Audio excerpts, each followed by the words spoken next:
जय हिंद साथियों, आप सभी का स्वागत है आज की इस क्लास में। आज की जो क्लास होगी वो इंग्लिश के बारे में होगी, एक इंग्लिश के बहुत इंपॉर्टेंट टॉपिक के बारे में जिसका नाम है टेंस। आज हम टेंस के बारे में पढ़ेंगे, जो मोस्ट इंपॉर्टेंट टॉपिक है इंग्लिश ग्रामर का, उसके बारे में आज हम देखेंगे। क्योंकि जब हम इंग्लिश पढ़ना स्टार्ट कर लेते हैं या फिर इंग्लिश जब हम सीखना स्टार्ट कर लेते हैं तो सबसे पहले हमें टेंस का नॉलेज होना बहुत जरूरी है। हम टेंस क्या पढ़ते हैं, जैसे हम स्टार्टिंग से पढ़ते हैं, स्कूलिंग लेवल में पढ़ाई जाती है, क्लास 6 से लेकर 12 तक हर क्लास में टेंस को पढ़ाया जाता है। तो आज हम टेंस के बारे में पूरी जानेंगे कि टेंस की पूरी डिटेलिंग करेंगे कि टेंस होता क्या है, रियल में टेंस का मीन्स क्या होता है, और फिर हम इसके जो भी पार्ट वगैरह उसके बारे में देखेंगे। फिर उसके जो भी पार्ट है उसके बारे में आज हम जानेंगे, आगे जानेंगे। तो आज का जो आज की जो क्लास होगी वो बेसिक इंट्रोडक्शन की क्लास होगी, जिसमें हम टेंस का इंट्रोडक्शन जानेंगे और आपको टेंस को समझने के लिए जो कुछ एक वर्ड होते हैं उनके बारे में आज हम जानेंगे। तो आज की जो हमारी क्लास होगी वो इंट्रोडक्शन क्लास होगी। कि सबसे पहले तो हमें यही जानना पड़ेगा कि टेंस होता क्या है। दोस्तों, सबसे पहले आप जब भी किसी चीज के बारे में पढ़ो तो सबसे पहले आपको ये पता होना चाहिए कि वो चीज का मीनिंग क्या है। वरना आप पढ़ तो बहुत सारा लेते हैं, हमारे पास मतलब जितना भी हम टॉपिक है उसके बारे में पढ़ लिया और बाद में पता लगा कि कोई नहीं। जैसे रामायण तो पूरी सुन ली और बाद में पूछा कि सीता कौन है, राम की माँ, तो उसका फिर कोई मीनिंग, वो मीनिंगलेस है, उसका कोई मीनिंग नहीं निकलता है। इसलिए सबसे पहले आपको टॉपिक के बारे में जानना पड़ेगा कि इसका मीनिंग क्या होता है, टेंस किसे कहते हैं। अब मैं बता दूं, मैं दावे के साथ में बता सकता हूं कि 90% स्टूडेंट को टेंस के मतलब क्या होता है ये पता नहीं होगा। उन्होंने टेंस पढ़े है, कई बार पढ़े, लेकिन उन्हें पता नहीं होगा कि टेंस होता है क्या। और उन्हें पता भी होगा तो एक बात पता होगी कि टेंस क्या होता है, टाइम, बस, काल, समय, बस, इससे आगे नहीं पता होगा। एक बात उन्हें क्या पता होगी कि टेंस टाइम होता है, लेकिन मैं आपको बता दूं, आपकी खोपड़ी में ये बात घुसा दूं कि टेंस टाइम नहीं होता है या टाइम टेंस नहीं होता है। अब मेरी घड़ी में मान लो कि 11 बजे, मेरी घड़ी में मान लो 11 बजे है, तो क्या 11 बजे टेंस हो जाएगा? बताइए, 11 बजे क्या टेंस हो जाएगा? नहीं होगा। तो आप कैसे कह रहे हैं कि जो टाइम है वो टेंस है? बिल्कुल गलत बोल रहे हैं, टाइम टेंस नहीं है। टाइम टेंस कब होता है, ध्यान से सुनना, टाइम टेंस कब होता है? जब टाइम के साथ में कोई वर्क होता है, जब टाइम के साथ में कोई एक्शन होती है, तब होता है tense. Time is not the tense, time plus work is equal to tense. जब टाइम के साथ में वर्क होता है, जब हम टाइम के साथ में कोई काम करते हैं, कोई एक्शन करते हैं, तब वो क्या होता है, टेंस। जैसे मैंने क्या बोला था, 11 बजे टेंस है? नहीं है, लेकिन मैं ऐसे बोल रहा हूँ कि मैं आपको पढ़ा रहा हूँ, मैं खुद पढ़ रहा हूँ, मैं किताब पढ़ रहा हूँ, मैं क्रिकेट खेल रहा हूँ, तो उनका कोई फिक्स ऑफ टाइम होता है। ठीक है, वो टाइम डिनोट नहीं किया हुआ, किसी किसी में डिनोट किया हुआ आता है, किसी में नहीं आता है, लेकिन उसमें है कि टाइम तो कोई होगा, बिना टाइम तो कोई होता ही नहीं है। हम जो भी काम में आपको पढ़ा रहे हो तो इसका भी कोई टाइम है। तो उसमें क्या, जैसे मैं खेल रहा हूँ, मैं क्रिकेट खेल रहा हूँ, तो उसमें क्या हो जाएगा, टाइम भी है और वर्क भी हो रहा है, खेलने का काम भी हो रहा है, टाइम भी है, वर्क भी है, तो उसमें क्या हो जाएगा, tense. Time is not the tense, वापस बता रहा हूं मैं आपको, time is not the tense, time plus work is equal to tense. ठीक है, तो आपको हमेशा एक बात याद रखनी है, कोई कहे कि क्या होता है टेंस, तो ऐसे नहीं बोलना कि टाइम टेंस होता है। आपको बोलना है जब हम टाइम के साथ में कोई काम करते हैं, जब टाइम के साथ में कोई एक्शन करते हैं, तब वो क्या होता है, टेंस। ठीक है, ये बात अपने माइंड में रखना। ठीक है, तो एक बेसिक इंट्रोडक्शन में सबसे पहले तो आपको यही समझना था कि टेंस होता है, कि आपने समझ लिया। उसके बाद आपको एक वर्ड समझना है। देखो, जो सेंटेंस होता है, जो वाक्य होता है, हिंदी में वाक्य किस प्रकार बनता है? हिंदी में जो सबसे पहले आता है कर्ता, फिर आता है कर्म, फिर आती है क्रिया। ठीक है, ये आता है हिंदी का वाक्य। सबसे पहले जैसे मैं एक बनाता हूं, राम क्रिकेट खेलता है। ठीक है, हिंदी का एक वाक्य है। अब सबसे पहले इसमें मुझे आप बताइए कि कर्ता क्या होता है। सबसे पहले आपको जानना है कर्ता, कर्ता क्या होता है। कर्ता मतलब वाक्य में जो भी काम करने वाला होता है, वाक्य में जो भी काम कर रहा है वो क्या होता है, कर्ता। जैसे राम क्रिकेट खेल रहा है, तो क्रिकेट खेलने का काम कौन कर रहा है, राम। तो राम क्या हो जाएगा, कर्ता। राम क्या हो जाएगा, जिसको कर्ता को इंग्लिश में क्या बोलते हैं, सब्जेक्ट। क्या हो जाएगा, सब्जेक्ट। राम क्या हो जाएगा, सब्जेक्ट। अब देखो सब्जेक्ट के बारे में क्या आ रहा है, योग्य सब्जेक्ट। उसके बाद इसको फिर हम देखते हैं क्रिया के बारे में। क्रिया क्या होती है, क्रिया मतलब जो वाक्य में काम हो रहा है, वाक्य में जो काम हो रहा है वो होती है क्रिया। जो काम कर रहा है वो होता है कर्ता। काम क्या हो रहा है, खेलने का काम हो रहा है तो ये क्या होगी, एरिया, और बाकी जो होता है वो क्या होता है, ऑब्जेक्ट। तो क्या है, देखो सब्जेक्ट ऑब्जेक्ट वर्ब, ये किसमें आ रहा है, हिंदी में। ध्यान रखना एक बात, ये किसमें आ रहा है, हिंदी में। हिंदी में सबसे पहले क्या आएगा, कर्ता।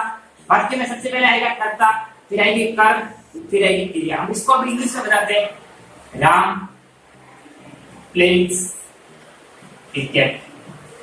ये आपने इंग्लिश समझा। आप देखो इंग्लिश में उल्टा हो जाएगा थोड़ा।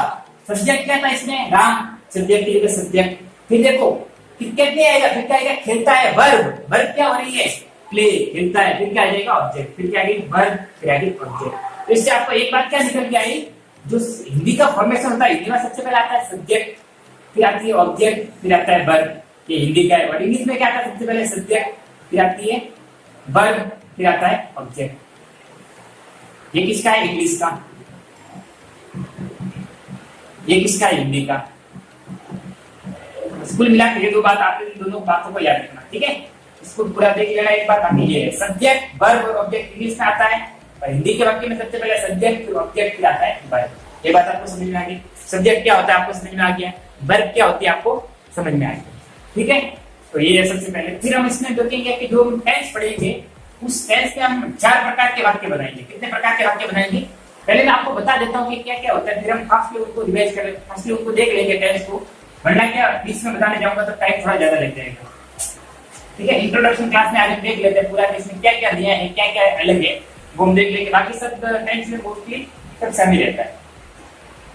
तो हर जो मतलब टेंस पढ़ेंगे, जैसे हम देखो 3 प्रकार के टेंस होते हैं। प्रेजेंट टेंस, वो मैं कल आपको बताऊंगा वापस। प्रेजेंट टेंस, पास्ट टेंस देख लेते हैं, टेंस के बारे में क्या होता है देख लेते हैं। कल फिर स्टार्ट करेंगे, ठीक है। टेंस टेंस हमें 3 पढ़ने हैं। एक पढ़ना है प्रेजेंट के बारे में, प्रेजेंट टेंस।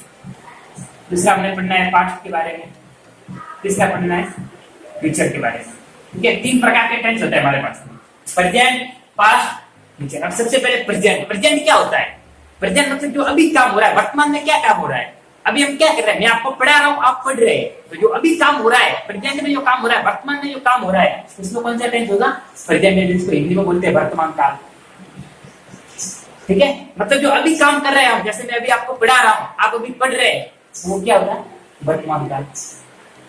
अब हम बात करते हैं पास्ट। पास्ट का मतलब जो बीत गया है, जो बीत गया। जैसे कल मुझे जयपुर जाना था, कल मुझे दिल्ली जाना था, तो जो बीत गया है, कब बीत गया है,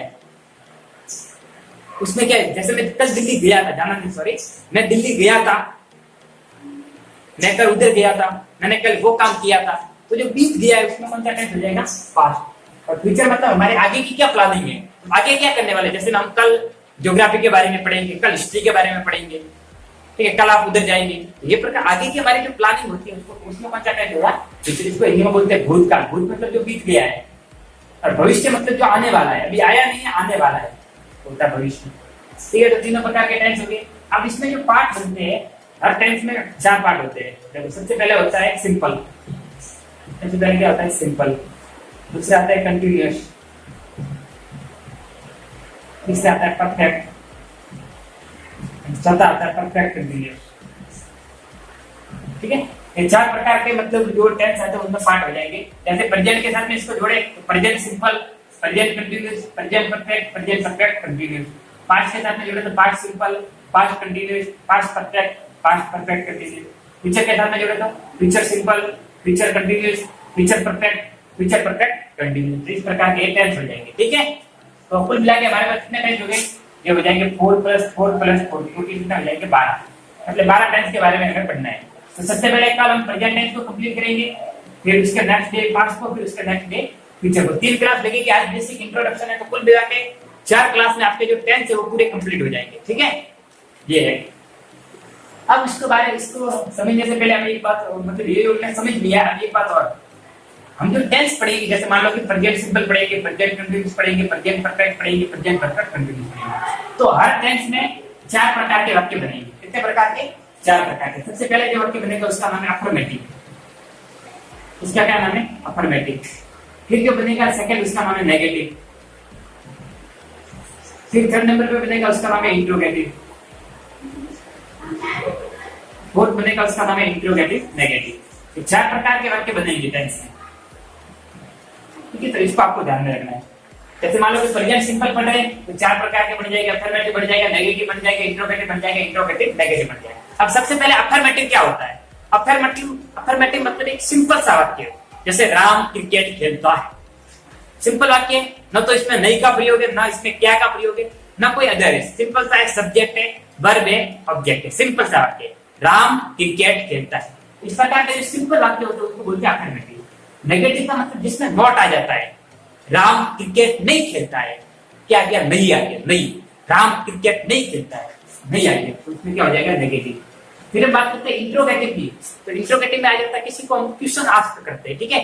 क्वेश्चन मतलब प्रश्न पूछते हैं किसी को, जैसे बोला क्या राम क्रिकेट खेलता है, क्या राम क्रिकेट खेलता है, क्या राम क्रिकेट खेलता है। इसमें क्या हो रहा है? क्वेश्चन आस्क कर रहे हैं हम किसी से। तो इस प्रकार के जो होते हैं उसमें क्या आता है? इंट्रोगेटिव है। इसमें इंट्रोगेटिव मार्क्स भी आता है इसमें, इस प्रकार का, ठीक है? फिर बात करेंगे इंट्रोगेटिव नेगेटिव। इसमें इंट्रोगेटिव भी आएगा, नेगेटिव भी आएगा। तो इंट्रोगेटिव में न्यू वर्ड क्या था? क्या। इसमें न्यू वर्ड क्या था? नहीं। तो इंट्रोगेटिव नेगेटिव में दोनों आ जाएंगे, नहीं भी आ जाएगा, क्यों भी आ जाएगा। तो क्या बन जाएगा? क्या राम क्रिकेट नहीं खेलता है, क्या राम क्रिकेट नहीं खेलता है। इस प्रकार के वाक्य बन जाएंगे। तो इसको क्या बोलेंगे? Interrogative negative. ये हो गया टेंस के, हमने देख ली बेसिक इंट्रोडक्शन। फिर हमें एक वर्ड के बारे में जानना है जिसको बोलते हैं सिंस और फोर। इसके बारे में भी समझा देता हूं, फिर हम डायरेक्ट टेंस को स्टार्ट करेंगे, ठीक है? दो वर्ड आते हैं, एक और टेंस में हमें पढ़ने पड़ेगी। एक तो आता है सिंस, एक आता है फोर। सिंस और फोर होता क्या? देखिए, सिंस का मतलब होता है, सिंस हम इसका यूज होता है, ठीक है? टाइम से पहले इनका यूज होता है, टाइम से पहले इनका यूज किया जाता है। सिंस और फोर का यूज किया जाता है टाइम से पहले, मतलब समय सूचक शब्द है एक प्रकार से। तो टाइम से पहले इनका यूज किया जाता है। लेकिन किस टाइम के पहले सिंस का यूज होगा, कौन से टाइम के पहले फोर का यूज होगा, वो समझते हैं। सिंस का यूज होता है पॉइंट ऑफ टाइम के लिए, मतलब एक फिक्स टाइम के लिए अगर यूज होगा, वो किसका यूज होगा? सिंस का। जैसे मैं बोलूं मैं 2 बजे से पढ़ रहा हूं, मैं 2 बजे से पढ़ रहा हूं, तो 2 बजे क्या है? एक फिक्स टाइम है, निश्चित समय है एक, उसके लिए कौन सा यूज होगा? सिंस का। अब मैं ऐसे बोलते मैं 2 घंटे से पढ़ रहा हूं, अब 2 घंटे कौन से? मतलब 10 से 12 पढ़ रहे हो, या 12 से 2 बजे तक पढ़ रहे हो, या 2 से 4 बजे तक पढ़ रहे हो, तो फिक्स है क्या? फिक्स नहीं है। इस प्रकार के इसमें यूज होगा फोर। अब मैं ऐसा बोलता हूं मैं जनवरी से क्रिकेट खेल रहा हूं, मैं जनवरी से क्रिकेट खेल रहा हूं, जनवरी क्या है? एक फिक्स टाइम है। अब मैं ऐसे बोलता हूं मैं कई महीनों से क्रिकेट खेल रहा हूं, तो कई महीने कौन से? फरवरी से खेल रहा है, कि जनवरी से खेल रहा है, कि जून से खेल रहा है, कि सितंबर से खेल रहा है, कि अक्टूबर से खेल रहा है, किससे खेल रहा है भाई? तो ये होता है, ठीक है? तो सिंस का मतलब होता है, इसको हम इंग्लिश में बोलते हैं पॉइंट ऑफ टाइम, मतलब एक फिक्स समय, पॉइंट ऑफ टाइम। इसको बोलते हैं पीरियड ऑफ टाइम, तो बोलते हैं पीरियड ऑफ टाइम। एक फिक्स टाइम में इसकी अवधि होती है। जैसे मैं बोलूं कई महीनों से, कई महीने क्या हो जाएगा? तो फिक्स नहीं है कौन से महीने से। तो ये 2 वर्ड आते हैं, एक ये समझना है। तो बाकी यही है, और तो भी इसमें कोई है नहीं। इंट्रोडक्शन में बस आपको इतने जानना है कि टेंस होता क्या है, कितने प्रकार के टेंस होते हैं, कितने पार्ट उनमें बनेंगे, उन पार्ट में हमें कितने वाक्य बताने वो देखना है, ठीक है? फिर हमें देखना है सिंस और फोर के बारे में। तो ये टेंस की एक बेसिक इंट्रोडक्शन की क्लास थी। नेक्स्ट क्लास में हम देखेंगे प्रेजेंट टेंस के बारे में। प्रेजेंट टेंस को कंप्लीट करेंगे नेक्स्ट क्लास में, फिर इससे अगली क्लास में पास्ट को करेंगे, फिर इससे अगली क्लास में फ्यूचर को करेंगे। तो तीनों क्लास हो जाएगी, और एक इंट्रोडक्शन की क्लास कुल मिला के 4 क्लास में आपका जो टेंस है वो एकदम कंप्लीट हो जाएगा, ठीक है? तो आज के लिए बस इतना ही, मिलते हैं अगली क्लास में, तब तक के लिए जय हिंद।